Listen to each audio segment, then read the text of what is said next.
Chapitre 34. Yathrib répond favorablement. Un peuple déchiré par l'inimitié et le mal, avaient dit les récents convertis de Yathrib en parlant de leurs compatriotes, et ces termes n'étaient nullement exagérés.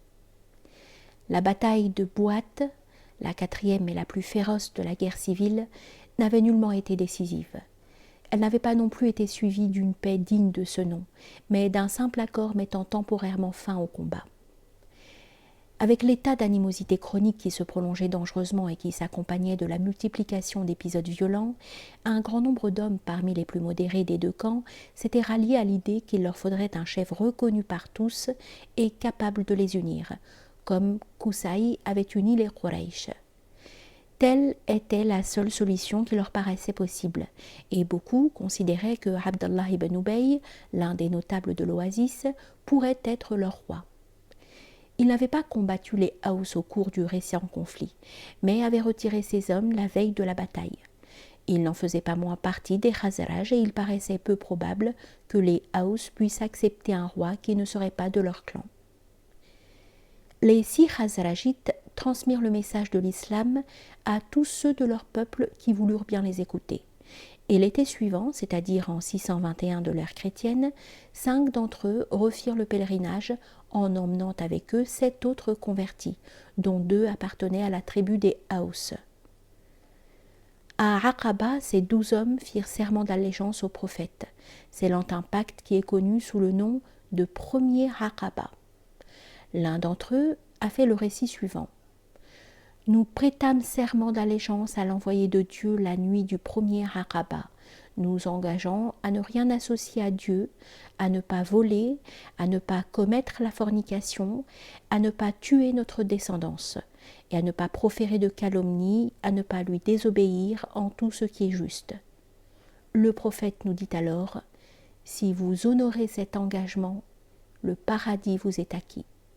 Si vous commettez l'un de ces péchés, et si vous en subissez ensuite le châtiment en ce monde, cela vous servira d'expiation. Et si vous le cachez jusqu'au jour de la résurrection, alors il appartiendra à Dieu de vous punir ou de vous pardonner selon sa volonté. Lorsqu'ils reprirent le chemin de Yathrib, le prophète envoya avec eux Moussab, du clan de Abd-Dar, qui était alors de retour d'Abyssinie. Moussab devait leur réciter le Coran et leur donner une instruction religieuse. Il fut hébergé par Asad ibn Zurara, l'un de ces 6 qui étaient entrés en islam l'année précédente. Moussab devait également diriger la prière, car bien qu'ils fussent tous musulmans, ni les Haus ni les Khazraj ne pouvaient se faire à l'idée d'accorder la préséance à un membre de l'autre tribu. La rivalité entre les descendants des 2 fils de Kaïla était une vieille affaire. Il ne s'en était pas moins conclu de fréquents mariages entre membres des 2 tribus, et c'est ainsi qu'Assad, l'autre Khazrajite de Moussab, était le cousin germain de Saad ibn Mu'ad, chef d'un clan des Haus. Saad était fermement opposé à la nouvelle religion. Aussi fut-il très irrité en même temps qu'embarrassé de trouver un jour son cousin Assad, qui, en compagnie de Moussab et de quelques autres musulmans nouvellement convertis, conversait sérieusement avec plusieurs membres de son clan dans un jardin situé au milieu de leur territoire. Résolu à mettre un terme à de tels agissements, tout en évitant de s'attirer des désagréments, Saad alla trouver Usayd, l'homme qui, après lui, avait le plus d'autorité dans le clan, et lui parla ainsi. « Va donc trouver ceux des 2 hommes qui sont venus jusque sur nos terres pour berner les plus faibles d'entre nos frères. » Ce disant, il pensait sans doute à son frère cadet Iyas, mort à ce moment-là, et qui avait été le premier habitant de Yathrib à entrer en islam. « Chasse-les et interdis-leur de revenir chez nous.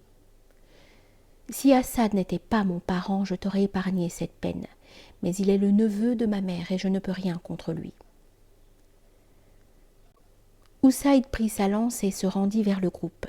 Les dominant de sa haute stature et donnant à son visage une expression farouche, il leur dit « Pourquoi venez-vous ici, vous 2, abuser de nos frères les plus faibles? Allez-vous-en si vous tenez quelque peu à la vie. » Moussab le regarda et dit posément « Pourquoi ne t'assieds-tu pas pour écouter ce que j'ai à dire ?» Ensuite, si mon discours te plaît, accepte-le, sinon ne t'en soucie pas. Voilà qui est honnêtement parlé, répliqua Usaïd, à qui l'aspect et les manières de l'émissaire du prophète faisaient une bonne impression, et piquant sa lance dans le sol, il s'assit auprès d'eux.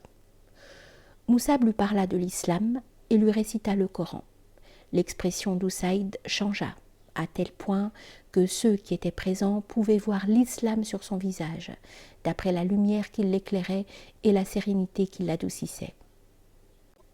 Que ces paroles sont excellentes et qu'elles sont belles, s'exclama-t-il alors, lorsque Moussab eut terminé. Puis il s'enquit. Que faut-il faire pour entrer dans cette religion ? Il lui fut répondu qu'il devait se lotionner de la tête aux pieds afin de se purifier, qu'il devait également purifier ses vêtements, puis accomplir la prière. Comme il y avait un puits dans le jardin où il se tenait, il alla se laver, purifia ses vêtements et témoigna qu'il n'y a d'autre Dieu que Dieu et que Muhammad est l'envoyé de Dieu. On lui indiqua la façon de prier et il fit la prière. Il déclara alors « Il y a derrière moi un homme qui, s'il vous suivait, serait sans faute suivi par tous les membres de son groupe, et je vais vous l'envoyer maintenant. » Il retourna donc auprès des hommes de son clan, et avant même qu'il les eût rejoints, ils s'aperçurent qu'il n'était plus le même. « Qu'as-tu fait ?» lui demanda Saad. « J'ai parlé aux deux hommes, » dit Usaïd, « et par Dieu je n'ai trouvé en eux rien de mauvais. Mais je leur ai interdit de continuer, et ils m'ont répondu « Nous ferons comme tu désires. » « Je vois que tu n'as servi à rien, » dit Saad. Et lui prenant la lance des mains, il se dirigea vers le coin du jardin où les croyants se tenaient toujours tranquillement assis. Il fit de sévères remontrances à son cousin Assad, lui reprochant de tirer avantage de leur lien de parenté. Sur ce, Moussab intervint et lui parla de la même façon qu'à Usaïd. Saad accepta de l'écouter et les choses se déroulèrent avec lui comme avec Usaïd. Lorsque Saad eut accompli la prière, il rejoignit Usaïd et les autres membres du clan, et tous ensemble ils se rendirent à l'assemblée de leur peuple. Saad prit la parole. « Savez-vous quelle place j'occupe parmi vous ?»« Tu es notre Seigneur, » répondirent-ils. « Celui d'entre nous qui possède le meilleur jugement et celui dont l'autorité est du meilleur augure. » « Alors je vous le déclare. Je jure de ne plus adresser la parole, ni à vos hommes, ni à vos femmes, tant que vous n'aurez pas foi en Dieu et en son envoyé. » À la tombée de la nuit, il ne restait plus personne, ni homme, ni femme de son clan, qui ne fût entré en islam. Moussab resta auprès des Assad pendant 11 mois environ, et nombreux furent ceux qui embrassèrent l'islam durant cette période. Quand le mois du pèlerinage suivant approcha, il regagna la Mecque afin d'informer le prophète des résultats de sa mission parmi les divers clans des Haus et des Khazraj. Le prophète savait que le pays bien arrosé, situé entre deux étendues de pierres noires, qu'il avait vues en songe, était Yatrib, et il savait que cette fois-ci, il ferait aussi partie des émigrants. Il restait peu de gens à la Mecque, en qui il pouvait se fier autant qu'en sa tante par alliance el-Fadl. Il était également certain que son oncle Abbès, même s'il n'était pas entré en islam, ne le trahirait jamais et ne divulguerait jamais un secret qu'on lui aurait confié. Aussi, le prophète leur confia-t-il à tous deux qu'il espérait aller vivre à Yatrib et que la décision dépendrait surtout de la délégation de l'Oasis qui était attendue pour le prochain pèlerinage. À ces mots, Abbès déclara qu'il considérait de son devoir d'aller avec son neveu à la rencontre des délégués et de leur parler, ce que le prophète accepta. Peu de temps après le départ de Moussab, quelques musulmans de Yatrib se mirent en route pour le pèlerinage, comme cela avait été convenu entre eux et lui. Il y avait en tout 73 hommes et 2 femmes qui espéraient prendre contact avec le prophète. L'un de leurs chefs était un notable Khazrajite nommé Bara, qui, pendant les premiers jours du voyage, fut souvent préoccupé par une pensée. Leur groupe se dirigeait vers la Mecque, ville où se trouvait la maison de Dieu, la Kaaba, le plus grand centre de pèlerinage de toute l'Arabie. Là se trouvait aussi le prophète auquel ils allaient rendre visite. Et c'est là que le Coran avait été révélé, et c'est là aussi que, par l'intensité de leur aspiration, leurs âmes les devançaient. Était-il dès lors juste ou raisonnable, lorsque le temps de la prière arrivait, qu'ils tournent le dos à cette direction et regardent en direction du nord vers la Syrie? Peut-être n'était-ce pas là une simple pensée, mais quelque chose de plus profond, car Bara n'avait plus que quelques mois à vivre, et il arrive qu'à l'approche de la mort, l'homme soit doué de prémonition. Quoi qu'il en soit, Bara n'hésita pas à confier à ses compagnons ce qu'il avait sur le cœur, à quoi ceux-ci lui répondirent qu'à leur connaissance, le prophète priait toujours tourné vers la Syrie, c'est-à-dire vers Jérusalem, et qu'il ne souhaitait pas agir autrement que lui. « Je prierai en me tournant vers la Kaaba », dit Bara. Et il agit ainsi durant tout le voyage, alors que les autres continuaient de prier vers Jérusalem. Bien que les reproches de ses compagnons ne lui aient pas fait changer d'avis, il n'avait plus tout à fait bonne conscience au moment où ils arrivèrent à la Mecque, et il dit à Ka'b ibn Malik, l'un de ses plus jeunes compagnons de clan et l'un des poètes les plus doués de Yathrib, « Fils de mon frère, allons trouver l'envoyé de Dieu et interrogeons-le sur ce que j'ai fait durant ce voyage, parce que le doute est entré dans mon âme en voyant que vous étiez tous contre moi. » Ils s'adressèrent donc à un Mécois pour savoir où ils pourraient trouver le prophète, qu'ils ne connaissaient pas même de vue. « Connaissez-vous son oncle, Abbas ?» dit l'homme, à quoi ils répondirent affirmativement, car Abbas se rendait fréquemment à Yathrib où il était bien connu.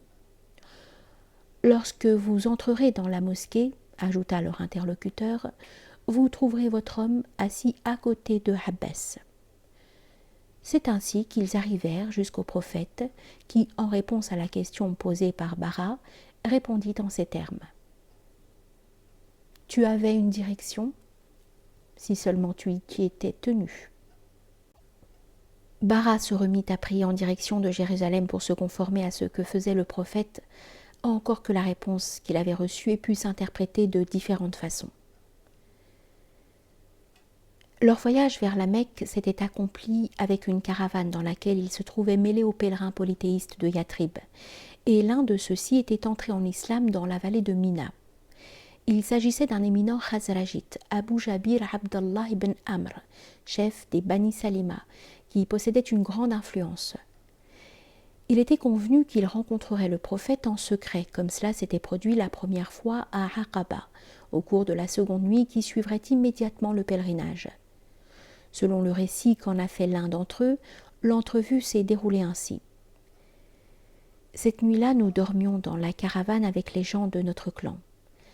Lorsqu'un tiers de la nuit se fut écoulé, nous nous rendîmes au lieu qui avait été fixé avec l'envoyé de Dieu, nous glissant furtivement parmi les dormeurs avec la prudence de la grousse des sables, jusqu'à ce que nous fussions tous réunis dans la ravine proche de Aqaba, attendant la venue de l'envoyé de Dieu.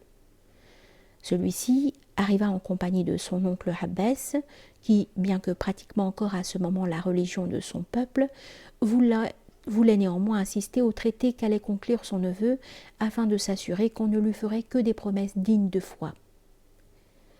Lorsque le prophète se fut assis, ce fut Abbas qui prit le premier la parole.